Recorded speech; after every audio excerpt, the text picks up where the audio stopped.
ఒక ఊరిలో ఒక చిన్న కుటుంబం ఉన్నది.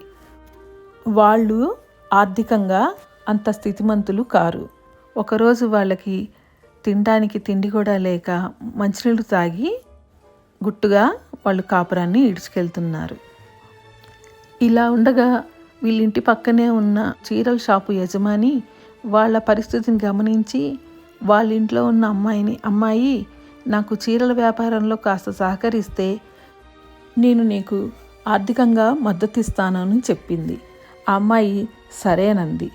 ఆ రోజు ఆ అమ్మాయి షాపులో చాలామందికి చీరలు అమ్మి పెట్టింది.